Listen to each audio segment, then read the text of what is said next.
I'm Gold Derby editor Daniel Montgomery here with Peter Sciberras, the film editor for The Power of the Dog, which tells the story of a rancher who torments his new in-laws in 1920s Montana.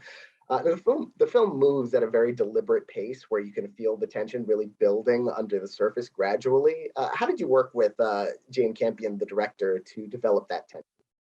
Yeah, that was something we talked about very early on, actually, at our first meeting when I was basically interviewing for the job. We kind of talked about the tension in the film, and also building a momentum, even though we're moving at quite a slow burn kind of pace. We wanted to really kind of feel like it was building and building and building until we get to the kind of climax in the nighttime barn scene.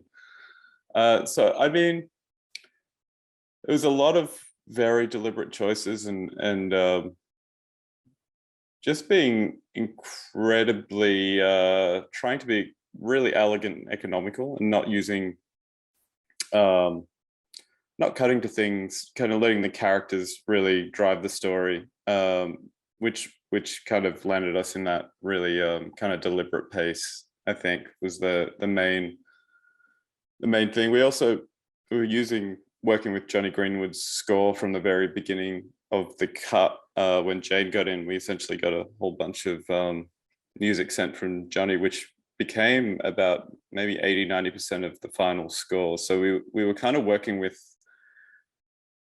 close to there were temp recordings, but essentially the composition was the same, and we kind of figured out starts and ends, and landed in that place. But it was really incredibly beneficial to be working with the music from the beginning, because that really informed also like how we slowly built up the tension throughout, because the film builds musically as well as it does kind of narratively. So yeah, there's a lot of elements to that, but yeah, that's a few of the kind of things we did. And having the score to work from, is that almost like just sort of having like the rhythm that sort of just guides you? You're almost like accompanying the score with the rhythms of the cutting and the editing. Yeah, it's a bit of back and forth, because we had so much music to use, so we had a lot of varying rhythms. So it was kind of finding the right piece for the right place. But it just lets it happen really organically, in a way, that what you're building is actually the thing. It's not something that's going to be kind of redone later on. So I guess you can be really deliberate and know that you're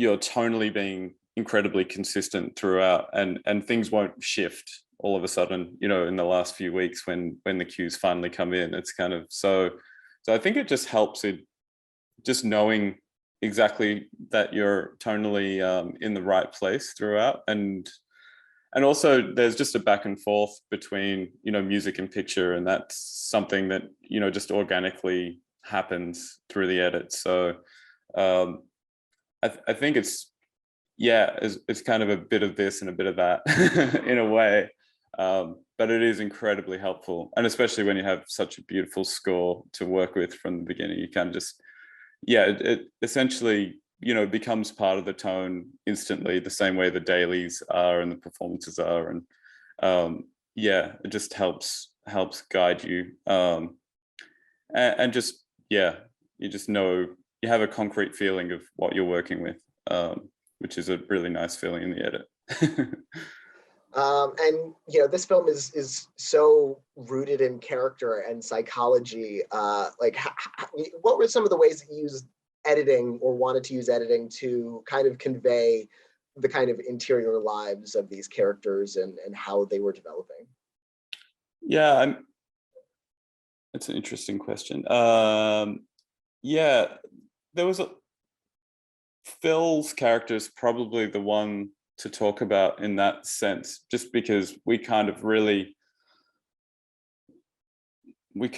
find his character at a moment where his brother's starting to drift away from him, and we can see that his world's a very secure world that he's created through this persona and the way he treats everyone around him. And we slowly peel back the layers of Phil throughout the film, essentially.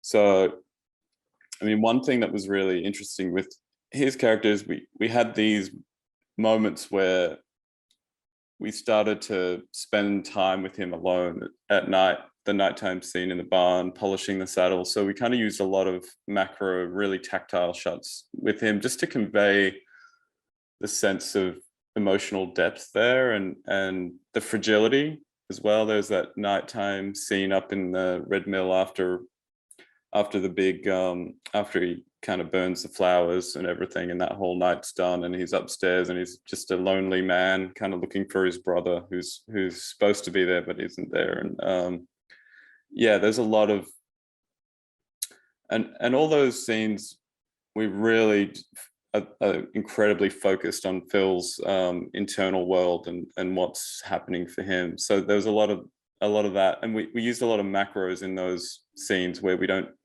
like close-ups, which we don't use a lot throughout. So it's kind of, that's reserved for Phil's kind of internal world. It's kind of a way to communicate that. Also, a lot of it's just about spending time. So we're really methodical about how, like, getting time with character and not rushing. And that also speaks to the pace of it earlier, is kind of, we're very patient with character, and character is everything in this story. It's not a plot driven film, even though there is a plot and there is a great story, but it's so driven by these characters. And it's based on a novel, and the film itself has its own chapter structure. Was that something that was planned on going in, or were you able to refer to the book at all, or what was the process of that? Yeah, I haven't actually read the book. I kind of make it a point not to read the book and just rely on the script and the dailies that I'm getting, and conversations with the director, obviously. Jane's a good resource in the edit for what we're going for. But no, that the chapters weren't in the script, but the structure of changing points of view, I think there were some dips to black written into the script, or fade to black written into script for maybe 2 or 3 of them. And we just kind of, as we were cutting and watching back, the film, I think maybe on the third pass of the film, we kind of came upon the idea of, we just kind of need to signify for the audience that there's a more significant time jump, or there's a shift coming, and kind of help the audience go with that, so they're not kind of searching for something, and just accept that, okay, there's a chapter and now there's a new chapter, and this new chapter will focus on something else, in kind of going back to the literary place it came from, kind of using that to help get through. And I think it created these kind of great, almost like cliffhanger moments. Like, I think all the ends of each chapter kind of really leave you in a place where it's like, where is this going to go next, kind of thing. Like when Phil's running up the hill chasing Peter naked, and just kind of leave it there, which used to actually go on further, and Phil ran naked and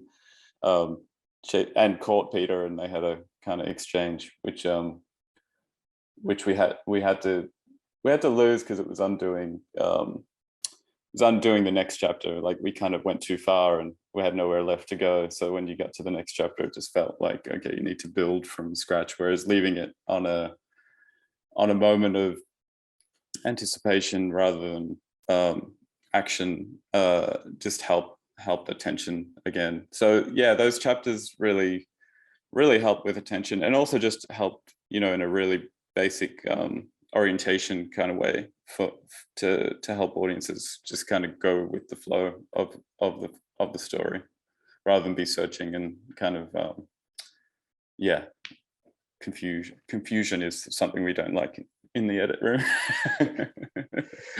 And one of the things about editing, of course, is you're working with this material. Sometimes you have to lose certain material to for the sake of the entire story. Were there any cases other than that where you had to let go of something or cut something that you really liked, or something that you wish could have worked in the larger scheme of things? Yeah, it's interesting because I mean, there are a lot of things that aren't there that we had. I'm just trying to.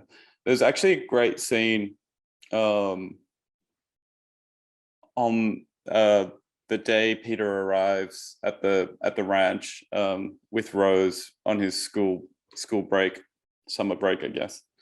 Uh, and Pete and George were moving furniture out of Phil's room into his new room, and there was an exchange on the stairs where Phil kind of blew up on the staircase, like essentially saying, "I need that," and it was a really cool scene, and everyone's great in it. But again, for a very similar reason, it brought those two characters so close together.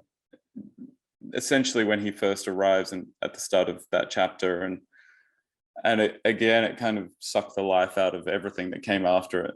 You really had to build the tension all the way back up, because kind of when you have these bursts of energy, there's always a dip.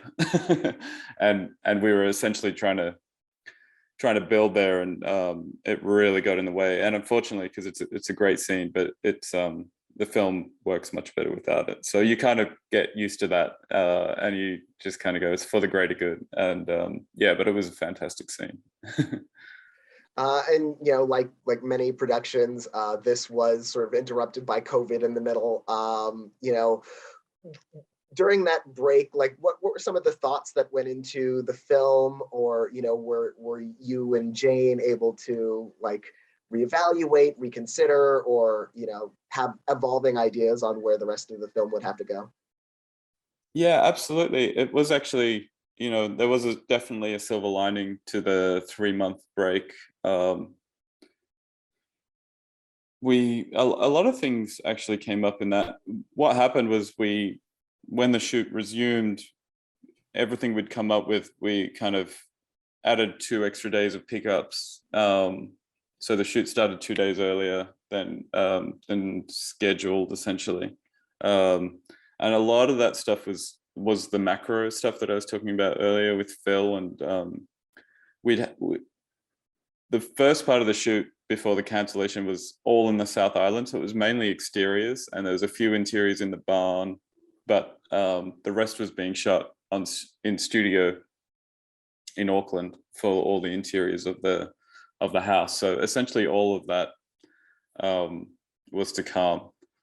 So yeah, we definitely found that there's the more handheld operation that Ari Wegner was kind of doing in that first shoot was working so well for Phil's state of mind, and just a closeness to him that the more formal style can't really achieve, or wasn't achieving in the same way. So a lot of those ideas got added. There was also, Jane came up with the idea of the final shot of Peter with the rope, with the glove on, was an idea that came up in that break, that it used to end in a whole different way. Similar, it was him in his room doing something different with the quote and his scrapbooks. So I thought that was like a genius idea. I think like when she told me, I was like, oh wow, yeah, that's the way to do it. And the film has been getting attention for awards, and that includes your contributions as editor. What has that experience been like thus far to have not only the film as a whole be received this way, but also your work in particular? Yeah, it's been a little surreal, actually. I've worked on some films that have been well received in the past, like with Dave Michaud. They've gone to really great festivals, and got a fair amount of attention. But this is a whole new experience. Yeah, the press part of things has been a really steep learning curve. And I came out to LA for a week, which before that trip, it all felt a little kind of like it wasn't really happening. It was just happening somewhere else, and I wasn't a part of it. So that was really good to come face to face with what was actually going on, which was amazing. It's such an amazing thing, and you kind of it's what we all hope for when we make a film, that people will watch it and love it, and so you just kind of just really grateful for for what's happening in a way. And what drew you to editing, just in general, as your career, as your path into filmmaking? I came to it in a really kind of roundabout way. I was searching for something to do. I kind of grew up in an area where doing film seemed like such a ridiculous idea. And even doing graphic design seemed like out of control to everyone I grew up with, essentially. So I kind of came to it in my early 20s when I kind of got out of there, and kind of started meeting some more creative types. And I lived with the guy who was making music videos, and he was searching for an editor. He was going through many editors. And I just decided to give it a go. And like literally the day I did it, I was like, okay, this is what I'm going to do for forever. And I just kind of, from there, like literally focused on it, like, completely. And that was about 15 years ago now. Well, I'd say things are working out 15 years later. And congratulations on The Power of the Dog. Congratulations on all the attention you're getting, and everything to come for you. Thanks so much for talking to me today. Thank you. Appreciate it. It's been fun.